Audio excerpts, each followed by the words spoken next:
Halo guys, balik lagi di channel saya ya. Oke, karena habis tahun baru ya, jadi kemarin nggak bisa upload, sorry ya guys ya. Oke, biar nggak berlama-lama lagi, tanpa basa-basi lagi, langsung saja, mari kita mulai. Cerita dimulai. Setelah kerucu-kerucu si Choi yang melompat dan hendak menghantam Jang Tae-san dengan pipa besinya. Dan di sini Jang Tae-san yang panik. Tiba-tiba ciat, pruak, duar. Jang Tae-san menendang kerucu-kerucunya si Choi sampai gigi mereka pun copot dan darahnya pun terciprat kemana-mana. Lalu di sini Jang Tae-san pun melompat sembari memukul bawahan si Choi. Lalu dia pun meninju satu persatu bawahan si Choi. Cerak, bruak, bruak. Kau mengagetkanku dasar bajingan. Kau memakai senjata, kau hampir membunuhku. Dan bawahan si Choi pun akhirnya dikalahkan oleh Jang Tae-san. Jang Tae-san pun mengatakan, ayo kita akhiri ini dengan cepat, karena aku sudah mulai lapar. Kata Jang Tae-san yang seusai menghajar para bawahan si Choi tadi, sambil berdiri dengan pose kerennya. Yah, Jang Tae-san di sini ini menggunakan 5 elemen Tai Chi.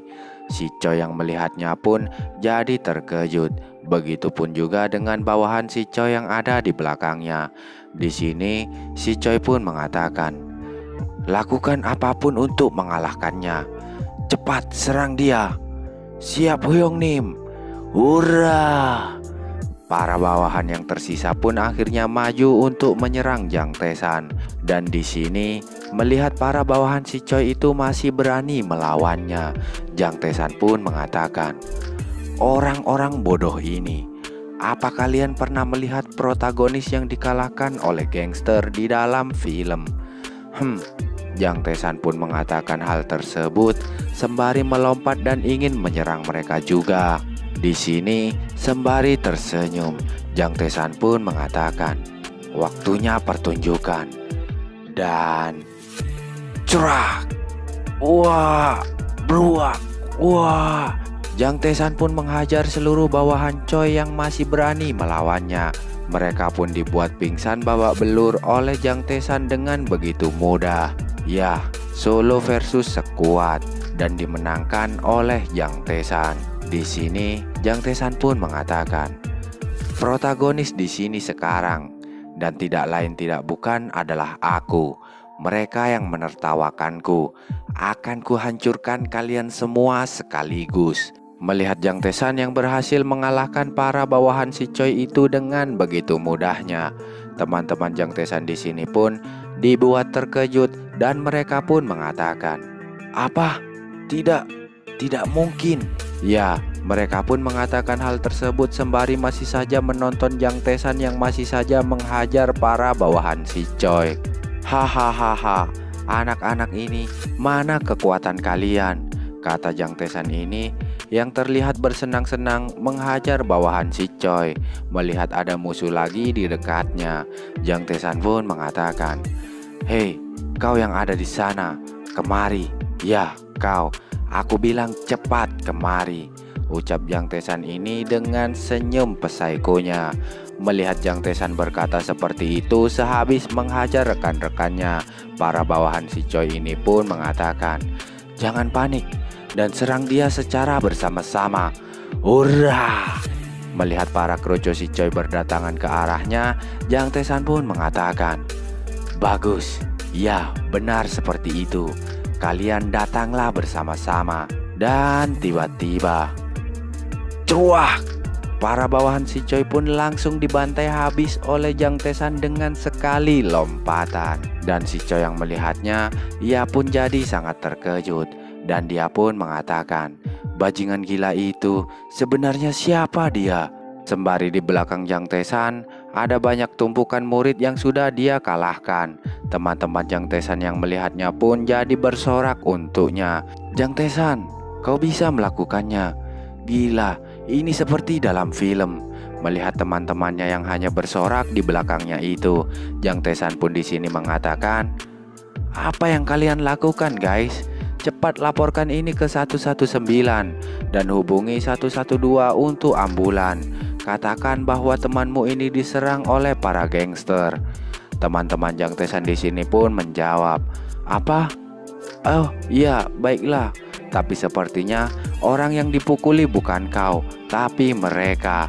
Di sisi lain di tempat si Choi melihat Jang Tesan yang menghajar bawahannya dengan begitu mudah. Di sini si Choi pun berkata dalam hati, "Gidong Hyung Nim memintaku untuk memastikan kita harus berhasil. Jika kita gagal di sini, bukan hanya organisasi, tapi Hobei juga akan meremehkan kita." Setelah mengatakan itu, si Choi pun langsung mengeluarkan pisau dari bajunya dan bersiap menyerang Jang Tesan yang sedang asik mengobrol dengan teman-temannya. Di sini, si Choi pun mengatakan, "Bajingan ini, aku akan membunuhmu Jang Tesan." Teman-teman Jang Tesan yang melihat si Choi hendak menusuk Jang Tesan itu pun sentak berteriak, "Tesan, di belakangmu, menghindar!" Teriak teman-teman Jang Tesan ini yang panik. Tapi ternyata Jang Tesan ini sudah sadar ada si Choi yang hendak menusuknya dari belakang. Dengan lirikan seriusnya, Jang Tesan di sini pun mengatakan, "Choi Hyuk Chan, aku akan membuatmu menyesal dengan pilihanmu hari ini." Ucap Jang Tesan ini dengan lirikan mautnya. Dan set, si Choi pun menusuk Jang Tesan, tapi sayangnya Jang Tesan berhasil menghindarinya dengan mudah.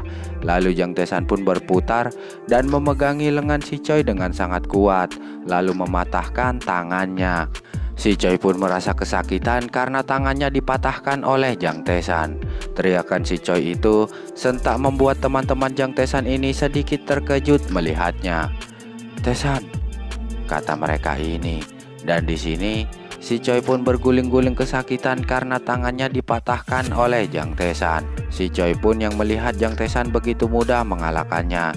Dengan terkejut, dia pun mengatakan, "Sebenarnya siapa kau ini?" Tapi Jang Tesan pun hanya diam dan menatap si Choi di balik bayang-bayang sinar matahari yang membelakanginya. Lalu Jang Tesan pun mengatakan, "Cedera serius dari percobaan pembunuhan, organisasi kejahatan ilegal, dan bahkan bateri khusus itu cukup membuatmu dipenjara selama beberapa tahun.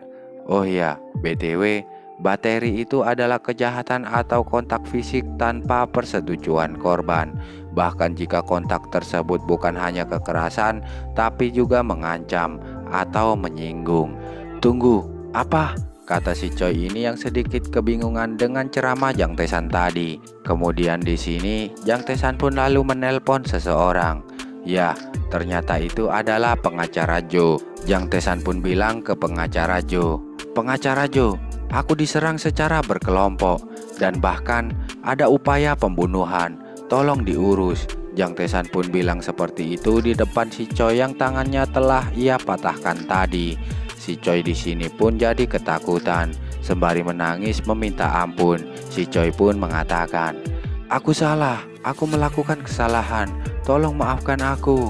Dalam hati si Choi di sini bilang, dia bukanlah siswa SMA yang mudah ditargetkan. Melihat tingkah si Choi yang meminta ampun itu, Jang Tesan pun tersenyum melihatnya.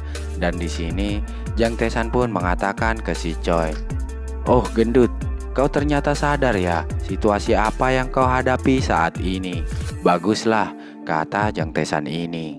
Lalu tak selang lama muncullah pemberitaan di televisi tentang pembulian yang dilakukan oleh si Choi sebelumnya dan disaksikan oleh banyak orang. Penyiar televisi ini pun mengatakan, "Insiden serangan kelompok siswa ini telah menjadi alarm besar di masyarakat kita.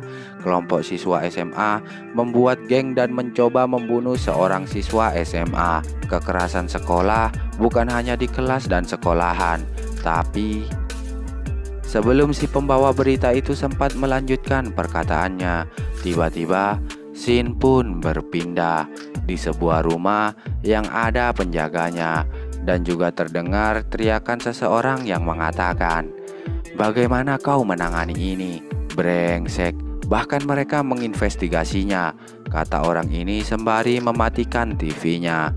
Lalu orang berjas coklat ini pun mengatakan, "Aku minta maaf Hyung Nim, Setelah mengatakan itu, tiba-tiba ada sebuah remote TV yang melayang ke arahnya sembari berkata, "Diam kau bodoh." TV, internet, semua media meliput kejadian ini dan kita tak bisa melakukan apapun, ucap orang ini yang ternyata adalah si Afro yang menuangkan minuman ke Hong Jang Hyuk di part sebelumnya. Si Afro ini pun berkata lagi, bajingan Jang Tae-san itu saat ini berbaring di rumah sakit dan jaksa menangkap para siswa SMA palsu itu, dan bahkan petugas polisi yang kubayar tidak menghubungiku sama sekali. Para bajingan sialan itu. Cih, kita tidak boleh menonjol untuk sekarang dan kontrol anak-anak dengan baik. Satu kesalahan lagi dan aku tidak akan memaafkanmu, teriak si Afro ini ke orang berjas coklat ini. Yang kemudian si orang berjas coklat ini pun menuangkan minuman anggur coklat ke si Afro sembari berkata, "Baik Hyung Nim, bagus," ucap si Afro ini sembari meminum anggur coklat yang dituangkan orang berjas coklat itu. Lalu di tengah si Afro ini meminum anggur coklatnya, tiba-tiba ada seseorang yang mengatakan, "Bagaimana minumannya?" Si Afro yang tak tahu siapa yang berbicara tadi, lantas dia pun berteriak, "Siapa? Siapa di sana?" Karena tidak ada yang menjawab sama sekali, si Afro ini menyangka bahwa tidak ada orang. "Apa tidak ada orang?" kata si Afro ini dengan sedikit terkejut. Lalu tiba-tiba listrik pun padam, yang membuat mereka berdua ini pun panik dan mengatakan, "Apa? Listrik padam?" Pria berjas coklat ini pun mengatakan, "Pasti ada yang memadamkan listriknya. Siapa kau? Tunjukkan dirimu sekarang." Namun tiba-tiba sebuah batu yang sangat kencang melayang tepat ke arah kepalanya dan dia pun jadi pingsan. Si Afro yang melihatnya pun jadi panik dan mengatakan, "Dasar bajingan sialan." Kemudian dari balik penutup jendela keluarlah seseorang dengan memakai jas yang terlihat misterius. Tapi sepertinya kita tahu siapa dia. Tapi si Afro yang melihatnya pun berkata, "Kau, siapa kau sebenarnya?" Dan setelahnya cerita pun bersambung.